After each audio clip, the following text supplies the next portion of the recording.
Bom dia, que a paz de Jesus permaneça com todos nós nesse lindo dia. Tá maravilhoso o dia hoje, né? Hoje eu vou apresentar para vocês do Allan Kardec, a nova geração, tá bom? Vamos lá.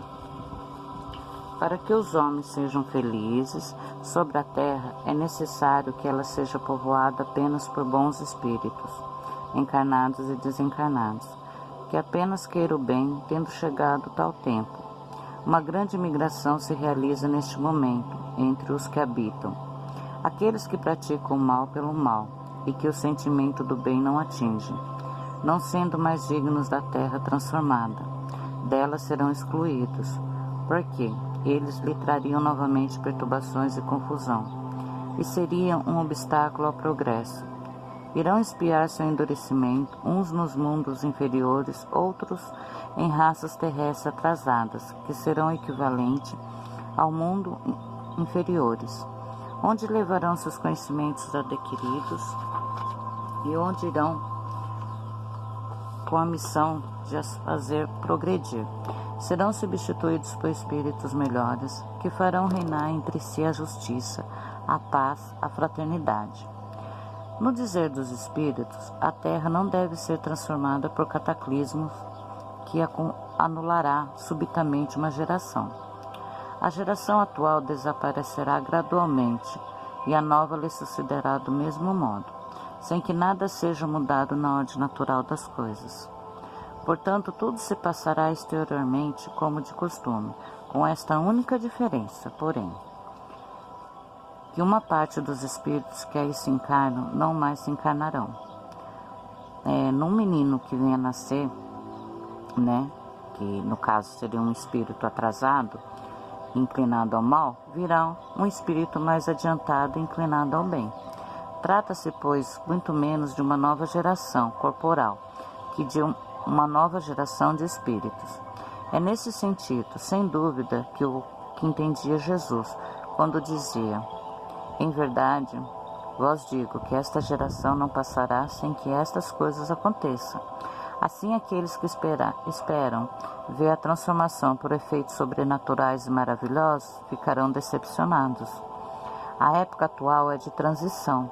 Os elementos das duas gerações se confundem, colocados no ponto intermediário. Assistimos à partida de uma e à chegada da outra, e cada uma já se assinala no mundo por caracteres que lhes são próprios. As duas gerações que se sucedem têm ideias e pontos de vista interiormente opostos, pela natureza das disposições morais, mas sobretudo das disposições intuitivas e inatas. É fácil distinguir a qual das duas pertence cada indivíduo. A nova geração, devendo fundar a era do progresso moral, distingue-se por uma inteligência e uma razão geralmente precoces, unidas ao sentimento inato do bem e das crenças espiritualistas, o que é sinal indubitável de um certo grau de adiantamento anterior. Ela não será composta exclusivamente de espíritos superiores, mas daqueles que, tendo já progredido, são predispostos a assinalar todas as ideias progressivas e aptos a secundar o movimento regenerador. O que distingue, ao contrário, os espíritos atrasados é de início a revolta contra Deus pela recusa em reconhecer qualquer poder superior à humanidade. A propensão instintiva às paixões degradantes, aos sentimentos antifraternos, do egoísmo, do orgulho, da inveja, do ciúme. Enfim, a preferência a favor de tudo quanto é material, a sensualidade, a cupidez, a avareza, tudo que é material, esquece. São esses os vícios dos quais a terra deve ser purgada, mediante o afastamento daqueles que se recusam a emendar-se, porque serão incompatíveis com o reino da fraternidade. E os homens de bem sempre sofrerão pelo seu contato. Quando a terra for libertada desses vícios, os homens marcharão sem entraves em direção ao futuro melhor lhes está reservado aqui embaixo, como prêmio de seus esforços e de sua perseverança, esperando que uma depuração ainda mais completa lhes abra a entrada dos mundos superiores. Resumindo, aí, sem contato com os espíritos negativos, a gente vai poder relacionar melhor com as pessoas, é ser o bem vai reinar, só que, como todo mundo sabe, né, é difícil você ser bom, mas você ser ruim é a coisa mais fácil que tem, né, você vai rapidinho, você consegue ser ruim, mas para ser bom é difícil. Por esta imigração dos espíritos, não se deve entender que todos os espíritos retardatários serão expulsos da terra e relegados aos mundos inferiores. Ao contrário, muitos daqui voltarão, pois muitos cederam à influência das circunstâncias e do exemplo. A superfície era neles pior que o fundo, uma vez subtraídos à influência da matéria e dos preconceitos do mundo corporal. A maior parte verá as coisas de maneira inteiramente diferente da de quando viviam. Isto nos é confirmado por numerosos exemplos. Nisso são auxiliados por espíritos benfazejos que por eles se interessam. Se dão pressa em esclarecê-los e lhes mostrar o falso caminho que seguiam. Por meio de nossas orações e nossas exortações, podemos contribuir para a sua melhoria, pois há uma solidariedade perpétua entre os mortos e os vivos.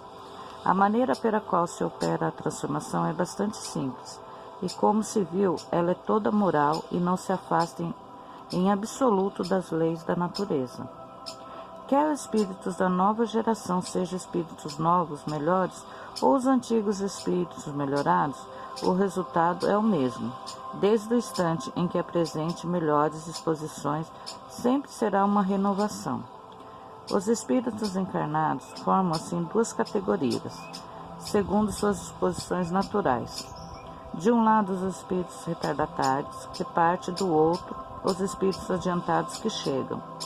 Os estados dos costumes e da sociedade será, pois, num povo, numa raça ou no mundo inteiro, conforme a preponderância das duas categorias.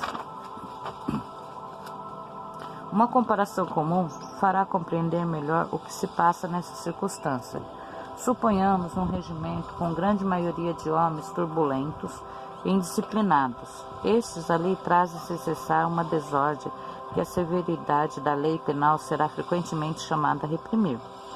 Tais homens são mais fortes porque mais numerosos. Eles se apoiam, se encorajam e se estimulam pelo exemplo. Os poucos bons não têm influência. Seus conselhos são desprezados, são ridicularizados, maltratados pelos outros, e sofrem com este contato. Não é a imagem da sociedade atual. Suponhamos que tais homens são retirados do regimento um por um, 10 a 10, 100 a 100, e que sejam substituídos na mesma medida por uma quantidade igual de bons soldados, corrigidos seriamente. No fim de algum tempo, teremos sempre o mesmo regimento, porém transformado. A boa ordem terá sucedido à desordem, assim será com a humanidade regenerada. As grandes partidas coletivas não só têm como finalidade ativar as saídas, mas transformar mais rapidamente o espírito da massa, desembaraçando-as das más influências e da maior ascendência, às ideias novas. É por isso que muitos, apesar de suas imperfeições, estão maduros para tal transformação, que muitos partem para se retemperar numa fonte mais pura, enquanto permanecem no mesmo meio e sobre as mesmas influências, teriam persistido em suas opiniões e em sua maneira de ver as coisas. Uma permanência no mundo dos espíritos basta para lhes desencerrar os olhos, porque ali vem o que não podiam ver sobre a terra.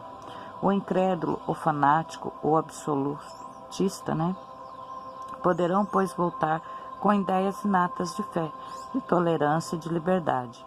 Em sua volta encontrarão as coisas mudadas e receberão o ascendente do novo meio no qual serão nascidos, Em vez de fazer oposição às ideias novas, serão seus auxiliares. A regeneração da humanidade não tem, pois, absolutamente necessidade da renovação integral dos espíritos. Basta uma modificação em suas disposições morais. Esta modificação se opera em cada um, em todos que para tal estão dispostos, quando são subtraídos à influência perniciosa do mundo. Aqueles que regressam, então, não são sempre outros espíritos, mas, na maior parte das vezes, os mesmos espíritos, pensando e sentindo de outro modo.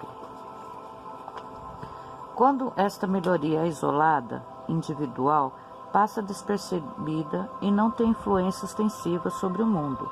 O efeito é muito diverso, quando ela se opera simultaneamente sobre grandes massas, pois então, segundo as proporções, em uma geração, as ideias de um povo ou de uma raça podem estar profundamente modificadas.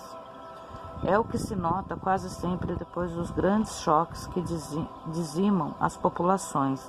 Os flagelos destruidores não destroem senão o corpo e não atingem o espírito. Eles ativam o movimento de vai e vem entre o mundo corporal e o mundo espiritual, e por conseguinte o movimento progressivo dos espíritos encarnados e desencarnados. Deve-se observar que em todas as épocas da história, as grandes crises sociais têm sido seguidas de uma era de progresso. É um desses movimentos gerais que se opera neste momento, o que deve trazer o remanejamento da humanidade. A multiplicidade das causas de destruição é um sinal característico dos tempos, pois elas devem acelerar a eclosão dos novos germes. São as folhas de outono que caem, as quais sucederão novas folhas cheias de vida, pois a humanidade tem estações como os indivíduos têm idade. As folhas mortas da humanidade caem carregadas pelas rajadas e pelos golpes do vento, mas para renascer mais vivazes, sobre o mesmo sopro de vida que não se extingue, mas se purifica. Para o materialista, os flagelados destruidores são calamidades sem compreensão, sem resultados úteis, pois que, segundo ele, aniquilam seres para sempre. Mas para aquele que sabe que a morte não destrói senão o envoltório, os flagelos não têm as mesmas consequências e não causam o menor temor. Ele compreende seu resultado e sabe também que os homens não perdem mais por morrerem juntos, que por morrer isoladamente, pois que de uma ou de outra maneira sempre deverão chegar lá. Os incrédulos rirão destas coisas e as tratarão como quimeras, mas digam o que quiserem. Não escaparão à lei comum, cairão quando chegar sua vez, como os demais. Então, o que será deles? Nada, eles exclamarão, mas viverão a despeito de si próprios e um dia serão forçados a abrir os olhos. E assim eu termino. Para vocês verem como Allan Kardec, né, codificador, ele é o nosso pai da espiritualidade. Tem muita gente que não conhece o trabalho de Allan Kardec. Devia de começar a pesquisar, porque o Allan Kardec é a nossa base espiritual. Quem conhece Allan Kardec, quem estudou Allan Kardec, está com a base pronta, perfeita para essa nova transição que a gente está passando agora nesse momento, que vai entender o que é encarnação, reencarnação, mediunidade. Tem gente que tem mediunidade e não sabe, não conhece, não sabe o que acontece no próprio corpo. E então eu gostaria que quem pudesse começasse a procurar, né, as matérias do Allan Kardec. Eu vou ver se eu consigo sempre estar passando, que esse daqui foi um pedacinho da Gênesis, da nova geração, que é agora, você vê. Ele já 1800 e vai lá, 1800, lá vai Batatinhas, ele já previa essa nossa transição planetária, né? Então aqui ele já deu uma prévia do que seria essa transição, que é o que a gente está passando agora. E é o que a gente está esperando para agora, que está indo, né? As pessoas, elas estão caindo mais em si, estão abrindo os olhos. Tem muitos que ainda não estão aceitando, mas o caminho é um só, não tem como. Se você não aceitar nessa vida, você vai ter que aceitar na outra, quando vir. Então a gente ainda vamos continuar ainda reencarnando na Terra sucessivamente, ou como o próprio Allan Kardec falou e como nossos mestres falam, como nossos irmãos galácticos falam, repete, como Miguel Arcanjo repete quase praticamente em todas as suas canalizações, para a gente abrir os olhos, porque se a gente não abrir os olhos agora, a gente vai ter que voltar novamente, seja na Terra ou seja em outros planetas. A gente vai ter essa chance, porque Deus é misericordioso. Então Ele nos dá várias maneiras de a gente manifestá-lo, como a gente procura. Vou falar assim, a gente procura Deus quando a gente está aflito, quando a gente está com um problema. Só que Deus, Ele não é somente para resolver o nosso problema. Deus é único, Deus é tudo, Deus está na nossa felicidade, principalmente. Ele é a felicidade. Se você resolve uma questão, um problema que estava difícil, você conseguiu resolver, você não fica feliz depois? Então, isso é Deus. Isso é Deus. Essa felicidade que você tem é Deus que está te dando, é Deus que está ali presente com você. Porque você está feliz, você se eleva, entendeu? Então, quando procurar Deus para um problema, não exponha o seu problema. Faça diferente. Agradeça pelo problema já está resolvido. E a sua felicidade junto com Deus. Entendeu? É bem mais simples, bem mais fácil. É o agradecimento. A gente só pede, mas não agradece. Mas a gente consegue resolver o problema e fica feliz. E esquece de agradecer. Porque essa felicidade é Deus. É Deus no nosso coração. É que Deus resolveu o nosso problema. Entendeu? Então vamos agradecer todos os dias, olha, todos os dias. Não digo todas as horas, porque a gente ainda estamos na matéria, então tem os pensamentos ainda acabam tumultuando. E a gente tem 24 horas por dia.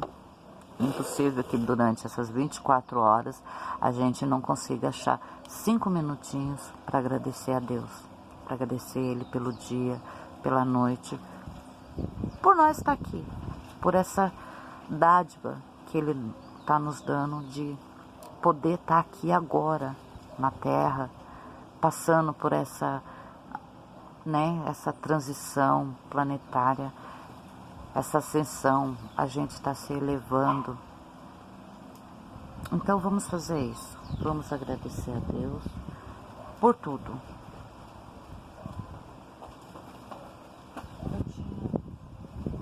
Eu tinha separado uma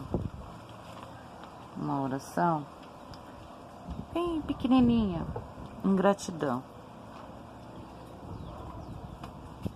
É muito gratificante a gente poder agradecer, sabe? Eu agradeço muito, muito mesmo, porque se a gente não agradecer, gente,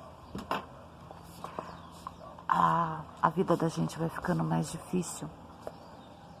Os problemas vão aumentando, sabe? Então a gente tem que ter esse hábito. Se a gente tem o hábito de reclamar, a gente tem que ter o hábito de agradecer também, né? Que eu acho que vai ser muito mais renovador para a nossa vida, é saber agradecer. Chega de reclamar, esse tempo já passou. Vamos fazer uma oração de gratidão? Senhor Jesus, com a nossa jubilosa gratidão pela assistência de todos os minutos, humildes servos daqueles servidores que te sabem realmente servir, aqui te ofertamos o nosso louvor singelo, a que se alinham as nossas súplicas incessantes. No campo de atividade em que nos situas por acréscimo de confiança e misericórdia, fazei-nos sentir que todos os patrimônios da vida te pertencem, a fim de que a ilusão não seja nossa sombra. Mostra-nos, Senhor, que nada possuímos além das nossas necessidades de regeneração, para que aprendemos a cooperar contigo em nosso próprio favor. E na ação que nos convocas, iluminai-nos o passo para que não estejamos distraídos, que a nossa humildade não seja orgulho, que o nosso amor não seja egoísmo, que a nossa fé não seja discórdia, que a nossa justiça não seja violência, que a nossa coragem não seja temeridade, que a nossa segurança não seja preguiça, que a nossa simplicidade não seja aparência, que a nossa caridade não seja interesse, que a nossa paz não seja frio congelante, que a nossa verdade não seja fogo destruidor. Em torno de nós, mestres, alonga-se infinito o campo do bem, a tua gloriosa vinha de luz, em que te consagras com os homens, pelos homens e para os homens, a construção do reino de Deus. Dai-nos o privilégio de lutar e sofrer em tua causa. Ensina-nos a conquistar pelo suor de cada dia o dom da felicidade, da fidelidade, com a qual estejamos em comunhão contigo em todos os momentos de nossa vida. Que assim seja e assim é. Essa oração ditada por Emmanuel. Linda e gratificante. Bom, por hoje é só. Espero que vocês gostaram. Desculpe as minhas falhas na leitura, porque vou ter que ler muito, né? Então, gente, fica com Deus. Que a paz de Jesus permaneça com todos vocês. Tenham um excelente dia, uma excelente sexta-feira. Que Deus abençoe tudo que você for fazer hoje, tudo que você for pedir. Mas lembre-se, peça, cuidado com a mente, cuidado com o que você pensa, porque o universo, ele te manda tudo que vai pela sua mente. Então vamos ser positivos para receber sempre positivo, porque não adianta você pensar positivo 5 minutos e 10 horas negativo. Então esses 5 minutos não valeu nada para você, então esquece. Vamos ser todos positivos e tenham um bom dia. Até!